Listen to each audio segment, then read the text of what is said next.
You hear about these seasons. Wilt averaged 50 points and 25 rebounds, and he had 75 consecutive quadruple doubles or whatever. And you're like, I don't believe any of that. He's doing Wilt Chamberlain type stuff now. I know we're 11 games in. I got to calm down. I got you. What happens when the NBA's most unstoppable force puts up numbers so wild that even the league's harshest voices run out of ways to explain it?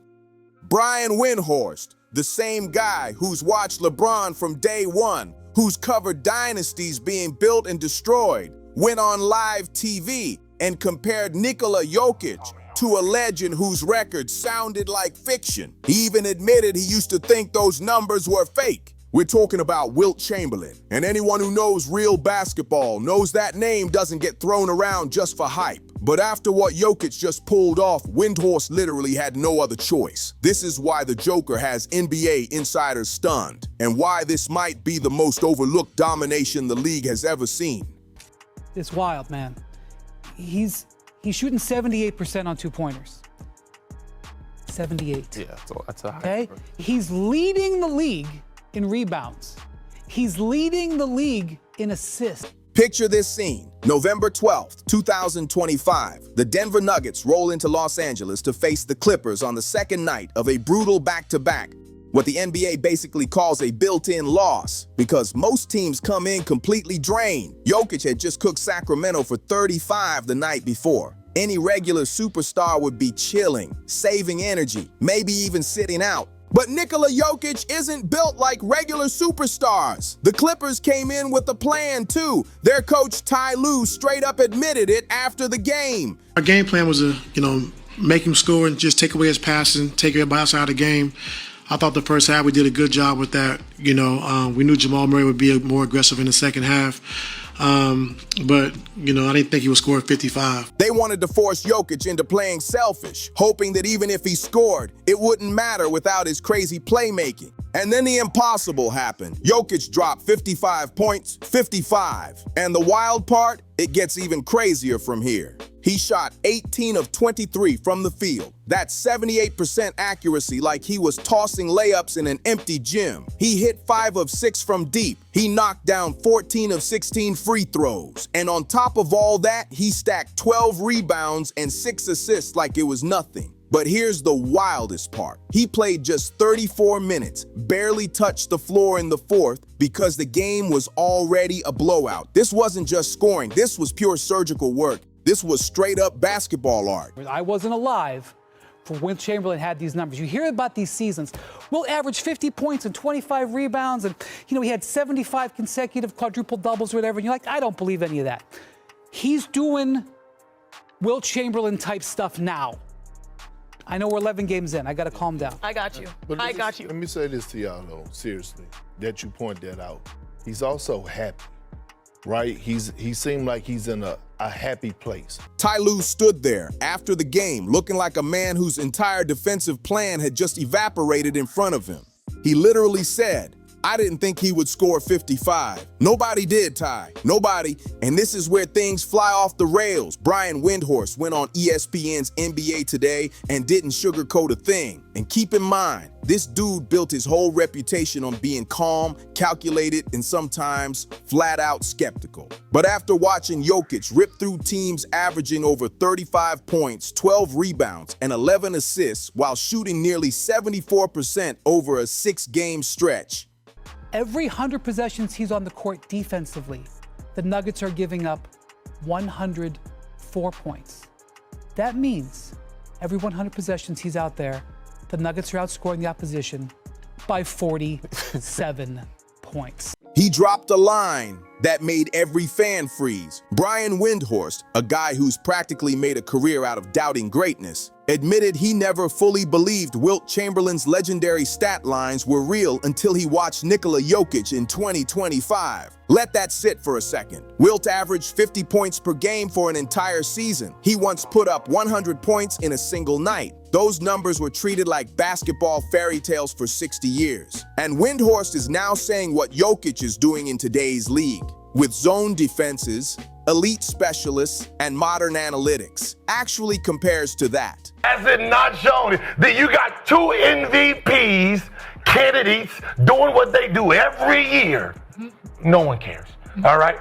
Austin Reeves scores 25. That's better than Jokic's triple-double. And Windhorst didn't stop there. He kept breaking down the impact with even more heat. That's not just elite. That's not just MVP territory. That's production and efficiency at a level the league has never seen before. What Jokic is doing isn't normal, it's history-level stuff. Jokic isn't just scoring, he's bending the entire game around him. But here's where things get annoying, and this is where Gilbert Arenas steps in, dropping truth that had everyone arguing all week. Agent Zero went off in a rant that perfectly summed up what Nuggets fans have been yelling for years. He looked around at the media and basically said, "Has Jokic's triple-double even mattered to you all anymore?" And he wasn't lying. Austin Reeves, solid dude, respect to him, puts up 25 points, and it becomes breaking news. Austin Reeves has been in the news more than both of them combined. Yeah, I mean, team he plays. Because of the market.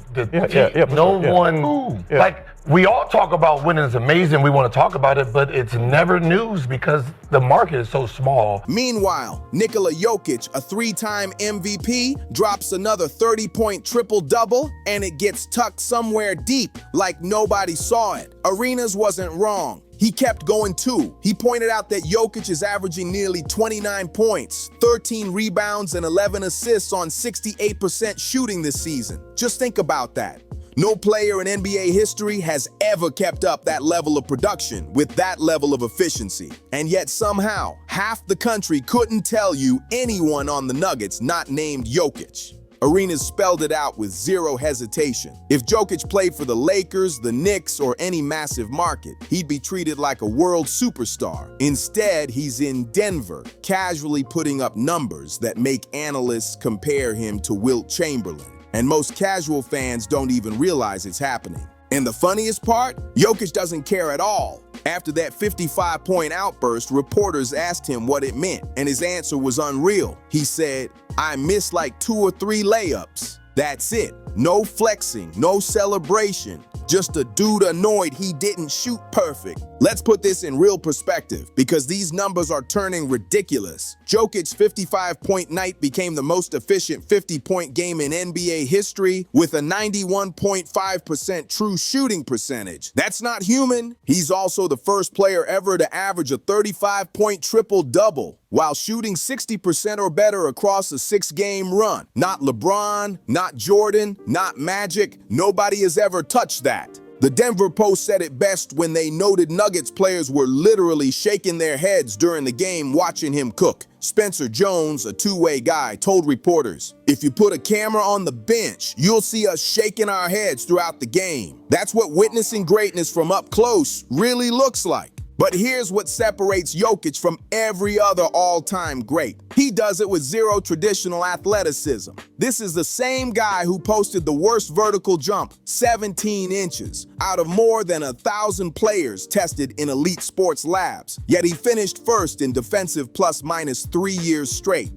John Wall, a 5-time All-Star, summed up the whole struggle of guarding Jokic in one line. He said the man scores 55 on 78% shooting and looks like he's floating. That's not disrespect. That's genius. That's basketball IQ so high it just erases physical limits. And if we're being real about basketball history, Jokic is forcing everyone to rethink what a dominant big even looks like. The old school had Shaq breaking rims, Kareem dropping sky hooks, Hakeem dancing with the dream shake, Tim Duncan so smooth and steady he made perfection look boring. But Jokic, he's the greatest passing big man the game has ever seen, and it's not even a debate. He's already second all-time in assists among centers, and he's about to pass Kareem Abdul-Jabbar and Karl Malone, two legends who played over 700 more games than he has, probably next season. But it's not just the volume, it's the creativity. His teammates say they always have to stay alert because Jokic will throw passes from angles nobody else on earth even thinks about. Guys have literally been hit in the face during practice because they weren't ready for a pass, coming from spots nobody expects. Comparisons to European legends like Vlade Divac and the playmaking touch of Chris Webber make sense, but those guys were pioneers who opened the door for big men to facilitate.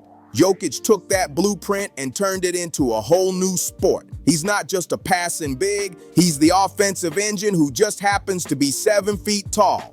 And defensively, even though it looks like he's moving in slow motion, Jokić led the league in defensive plus-minus for 3 straight years. He doesn't jump high, he doesn't sprint fast, but he's always in the perfect spot. He always reads the floor right. He constantly forces offenses into bad choices. Here's where things get wild for the rest of the league. After that 55-point masterpiece, Brian Windhorst basically issued a warning to every team in the West. He said, "I'm not taking anything away from Oklahoma City. Denver has a man playing at the absolute peak of his powers. Nothing can be taken from him. Look out, look out." That's ESPN's most connected insider telling the defending champion Thunder, the team that knocked Denver out last postseason, that they might be in trouble because this version of Jokić is different. This isn't the same player who lost in the second round last year. Denver retooled big time this offseason. They added Jonas Valanciunas as a real backup center. They brought in Tim Hardaway Jr., who's shooting nearly 46% from deep. Cam Johnson is out there stretching the floor. Russell Westbrook is bringing pure energy off the bench.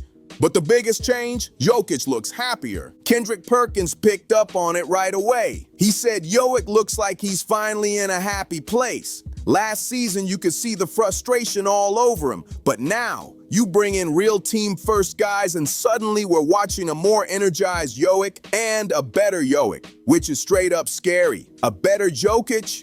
Just let that sink in. The 3-time MVP, already the best player on the planet, somehow leveled up. Denver is sitting at 9-2, second in the West, and the crazy part is they haven't even hit full speed yet. The big question coming into this season was simple. Can the Nuggets win another title? After 2 straight second-round exits, people were seriously doubting whether the roster around Jokić was enough. Windhorst even said earlier this year the Nuggets were 2 players short of real contender status, and he pointed out something important.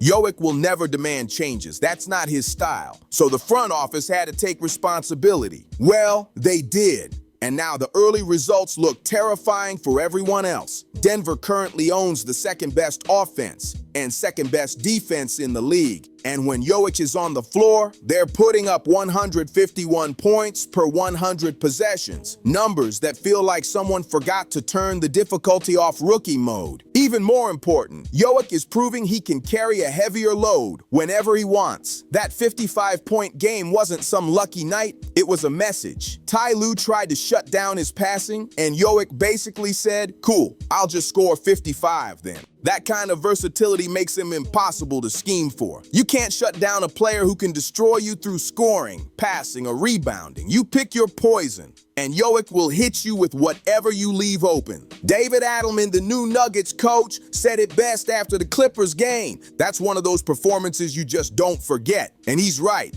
This is the kind of season people are going to bring up decades from now when they talk about true peak-level basketball. So why did Jokić leave Brian Windhorst speechless? Because what we're watching doesn't fit normal logic. When a veteran insider who's been studying this sport for 20 years starts comparing a modern player to Wilt Chamberlain, a legend whose numbers he once thought weren't even real, you know you're witnessing something rare. This is greatness happening in real time. Drop a comment below. Is Nikola Jokić already creeping into the top 10 players ever? And make sure you hit subscribe, because if he keeps playing like this, we're just getting started with the madness.